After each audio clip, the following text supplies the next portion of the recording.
Three brands, three completely different engineering philosophies. And after 22 years as a mechanic, I can tell you that one of them is nearly 4 times more likely to reach 250,000 miles than the industry average. Another has the lowest maintenance costs of the three. And the third has a 10-year warranty because they know their system needs it. But here is what nobody else is telling you. The engineering underneath these SUVs is so fundamentally different that two vehicles with the exact same fuel economy rating can have completely different reliability profiles, completely different long-term costs, and completely different chances of making it to 300,000 miles. I am going to open up the hood on all three systems, explain what is actually inside each one, tell you what breaks and what does not, and give you my final verdict on which brand builds SUVs that last the longest. This is Toyota versus Honda versus Hyundai. Let us settle this. Before I tell you which one wins, you need to understand what is actually under the hood. Because these three brands are not building the same machine with different badges. They are building fundamentally different machines. Toyota uses a planetary gear system with 2 electric motors. No belts, no clutches, no torque converter. It is a permanently engaged gear set with virtually nothing that wears out. Engineers describe it as close to self-sustaining as a powertrain can get. Honda uses 2 electric motors with no traditional transmission at all. In city driving, the gas engine acts as a generator while the electric motors drive the wheels. It is essentially an electric car with a gasoline generator on board. Hyundai takes the opposite approach. A turbocharged 1.6-litre engine paired with a conventional 6-speed automatic transmission and an integrated electric motor. It is a parallel hybrid. The gas engine and electric motor both push the wheels at the same time through real gears that actually shift. Same goal, 3 radically different solutions. And after seeing all 3 in the shop for over 2 decades, I can tell you they do not age the same way. Let me break down each one. Round 1, Toyota. And I am starting here because if you want to understand why some hybrids last forever, Toyota is where the story begins. The 2026 Toyota RAV4 hybrid uses what Toyota calls an eCVT. But that name is misleading. This is not a traditional belt-driven CVT that wears out and slips. Toyota's system is built around a planetary gear set, a mechanical arrangement of gears that has almost no friction. No belt, no clutch plates, and virtually nothing that wears out under normal use. Inside the transmission case, 2 electric motors blend their torque output with the gasoline engine. The computer decides at every millisecond how to distribute power. There are no wear items inside. This is why you find New York City taxis with 500,000 miles on the original transmission, still running, still shifting.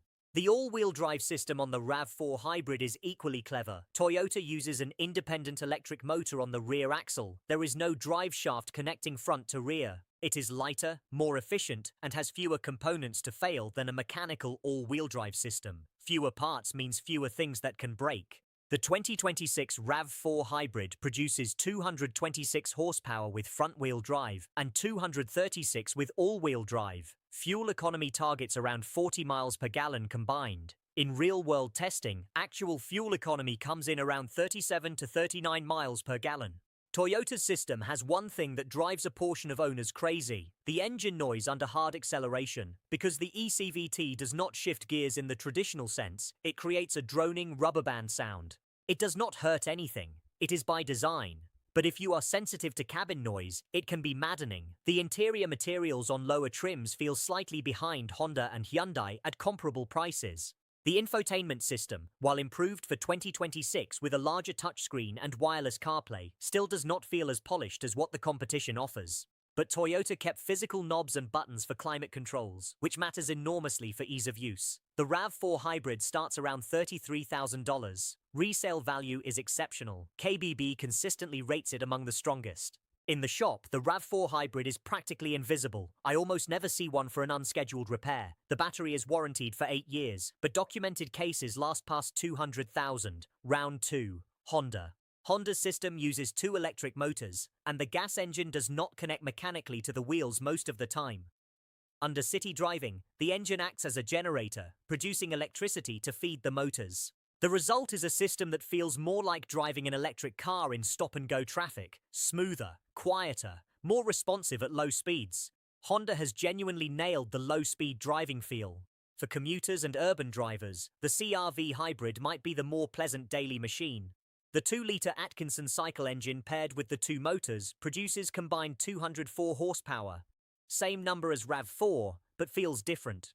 Punchier in everyday driving because the electric torque delivery is more immediate. Honda has even programmed the system to simulate gear changes under hard acceleration. This helps avoid the rubber band feel that Toyota owners complain about. Fuel economy is rated around 40 city and 34 highway for a combined 37 miles per gallon. In real-world conditions, the city number holds up.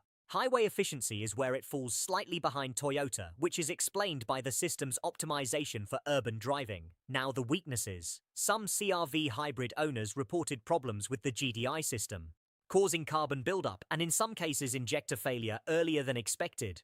Honda has not issued a broad recall, but the pattern is documented on Edmunds and forums. If you buy a CR-V hybrid, adding a fuel injector service around 60 to 70,000 miles is smart insurance. Now, the spare tire situation. Honda deleted the spare tire entirely on many trims. You get a can of sealant and a compressor.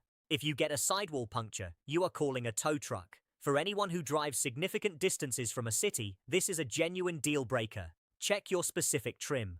The CR-V hybrid offers over 39 cubic feet of cargo behind the rear seats and nearly 76 cubic feet fully folded. That beats the RAV4. Honda's packaging is impressive. The rear seat has real legroom that makes it livable for adults on long trips. Annual maintenance cost for Honda average around $583. That is lower than Toyota and Hyundai. RepairPal gives the CR-V a 4.5 out of 5. The two-motor system is more complex, but Honda has improved reliability considerably. Long-term track record does not yet match Toyota. Over a 5-year ownership cycle, that gap adds up to real money. Round 3. Hyundai. This is the one so many of you demanded be included. What I found surprised me, not entirely in Hyundai's favor. The 2026 Hyundai Tucson and Santa Fe hybrids use a fundamentally different approach. Hyundai pairs a turbo 1.6-litre with a conventional 6-speed automatic parallel hybrid, both push simultaneously. Because you have an actual multi-gear automatic transmission, the Hyundai responds to throttle input in a way that feels natural. When you accelerate, it actually shifts gears. You feel the ratio changes. Fun to drive. For drivers who hate CVT behavior, the Hyundai system is genuinely more intuitive. The turbo gives you a burst of low RPM torque that neither Toyota nor Honda can match. Off the line, it feels most powerful. It is the only system that makes you forget you are driving a hybrid. Fuel economy is where the trade-offs appear. Tucson hybrid is EPA rated around 38 to 39 mpg, slightly below RAV4. And here is a detail most reviews skip. The turbocharged engine requires premium fuel for optimal performance. At current fuel prices, that difference adds up over tens of thousands of miles. Factor that into costs. Now let me explain why a mechanic looks at this system differently than a car reviewer. The Hyundai hybrid has more complexity than both Toyota and Honda combined. A turbocharger, a conventional automatic with clutch packs. Each of these components has its own maintenance requirements and failure modes. Turbochargers require oil to flow constantly. Skip an oil change and you are accelerating wear on the turbo bearings. Heat stresses cooling and gaskets. The 6-speed automatic is proven technology, but it is still a transmission with wear items inside, clutch packs, bands, seals and fluid that degrades. Eventually need work that the other systems do not. Reliability scores trail Toyota, but Hyundai plays a card that neither Toyota nor Honda can match. The warranty. 10 years, 100,000 miles on the powertrain. Hyundai acknowledging their system may need support and backing it. The Santa Fe hybrid starts around 45,000 and offers a third row that neither the RAV4 nor CR-V can match. Resale value is Hyundai's weakest point. Depreciation is faster than Toyota in most US markets. Despite significant improvement, Hyundai vehicles depreciate faster than Toyota in most US markets. If you plan to keep it 8 to 10 years, this matters less. If not, Toyota wins. Round 4. After 22 years of turning wrenches on all three brands, what actually breaks? Toyota. The honest truth is that almost nothing breaks. Engines are under-stressed. Planetary gear has no wear items. Sealed motors. When a Toyota hybrid comes in for a repair, it is usually something minor, an oxygen sensor, a water pump at high mileage, inverter coolant pump after 10 years. The big components almost never fail, designed below capacity. Honda engines are equally well built, and the two-motor hybrid system is elegantly simple.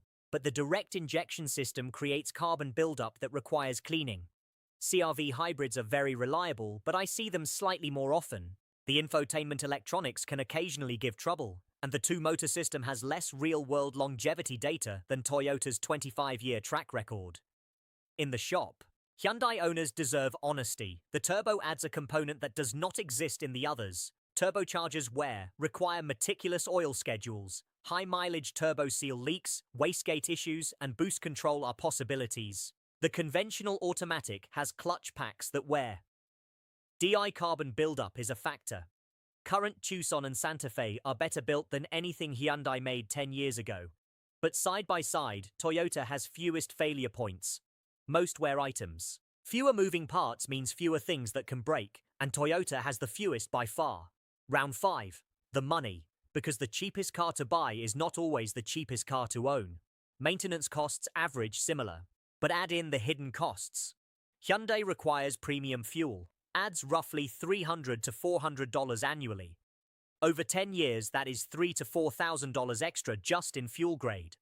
Resale value difference is real money.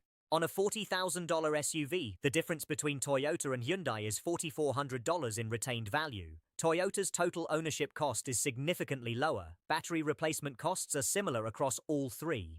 Toyota's battery has the longest proven real-world lifespan. Honda's lithium-ion is warranted for 8 years. Hyundai's is covered for 10. Over 200,000 miles, Toyota RAV4 Hybrid costs the least to own. CR-V second. 5 rounds. Here is the scoreboard. Engineering simplicity, Toyota wins. Daily driving experience, Honda wins. Smoother in traffic, better space. Driving dynamics, Hyundai wins. Most fun to drive. Long-term reliability, Toyota wins. Masterpiece. Toyota wins 3 out of 5 rounds. RAV4 Hybrid is statistically the most likely to reach 300k miles with fewest problems and best return. Answer for 25 years. Redesign made better. Honda wins 1 round and is competitive. CR-V is the best daily driver. Commute in city traffic, smoothest experience, most interior space. Honda earns your money. Stay on injector maintenance and verify spare tire. Warranty is real protection.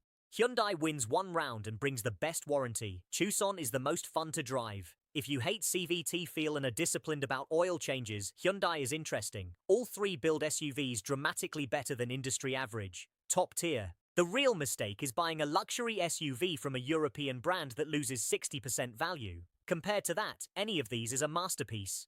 Which is easiest to live with day to day? Toyota RAV4 Hybrid. Physical knobs. Intuitive. No menus. A vehicle that will almost certainly never surprise you with an unexpected repair bill in the first 200,000 miles. Worth something real. Team Toyota, Team Honda, Team Hyundai. Drop brand, model, mileage in comments. Data is valuable. If you have not seen my video on 7 SUVs with almost 0 complaints, watch it next. Linked right here. If you are an owner, I need to hear your experience. Next video compares systems in extreme climates. Cold, heat, altitude. Subscribe. Your data will shape that video. Subscribe and I will see you in the next one. Final sign-off. Outro, professional conclusion. Next one. Video, subscribe. Next one. Subscribe and I will see you in the next one. Final sign-off. Outro, professional conclusion. Next one. Video, subscribe.